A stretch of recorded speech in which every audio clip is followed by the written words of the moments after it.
الله أكبر.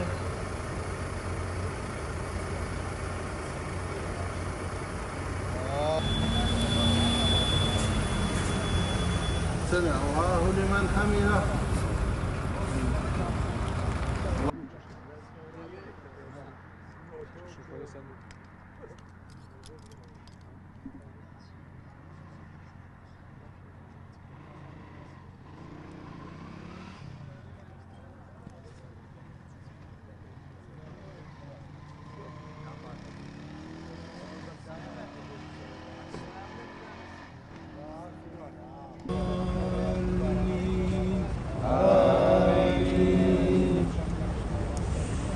کاکە ئەمە وەکو هاوڵاتیەکی شاری کوێیە هیچ شتێکی داواکارێکی زیادەمان نیە تەنها داوایمە ئەوەیە ئەو تانکەرانە نێنەوە ناو شاری ڕێگا حکوومەت ڕێگایەکیان لەبۆ بدۆزێتەوە ڕێگا چارەسەرێکیان لەبۆ بدۆزێتەوە نێنە ناو شاری لەبەر ئەوەی یعنی بەڕاستی ئیزدحام و زۆر یعنی لۆردەی زۆر لەسەر گەڕەکان دروست بووە من خەڵکی ئەو گەڕەکەمە عائیلەیمە کەس و کاریمە هیچ کەسێک ناتوانێت لە ڕێگای خۆیدا بڕوە سیارەمان ئیش و کارمان هەمووی وەستاوە کاکە ژیان مەسئول وحدەی ئیداری شار هەیە ئەوە چەند ڕۆژە خەڵک وا لێرکوانەیە هەتا ئێستا کەسێک لەگەڵ ڕێزم لە بۆ ئەندێکیان نەبێ کەسی نەهاتەنا ئەو خەڵکە بزانێ ئەو خەڵکە چی دەوێت یعنی خۆ خەڵک داوای هیچ شتێکی زیادی نەکردیان خەڵک داوای شتێکی یعنی کاکە گیان فەرمووت جەنابی پارێزگار لە هەولێرەوە لۆ یعنی هەندێک شتی ئەوەیە دەکەی وەرە لێرە ناو خەڵکە ڕاوەستە تو محافزی کوێ سەر بە هەولێرە بە حسابی خۆت بە حسابی تو سەر بە هەولێرە ئەگەر ڕاست دەکەی بەڕاستی سەر بە هەولێرە دەوەرە ئەلێرکوانە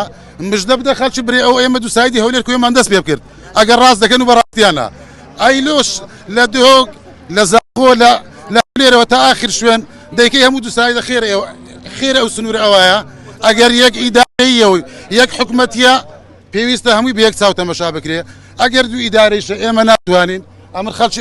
ئەو گەڕەکەمە ئێمە نایلین تانکەر بێتە ئەو گەڕەکەوە حکومەت قایم هەر کەسەکە بە ڕێگا چارەکیان لە بدات ئەو مندا پەرلەمانویی چینە حسابی دەکات نەشتە یەک کەس نایە خەڵکیێتەوەی کەش لە ماڵێ و ئەو خەڵکە مێکراوە لە ماڵێ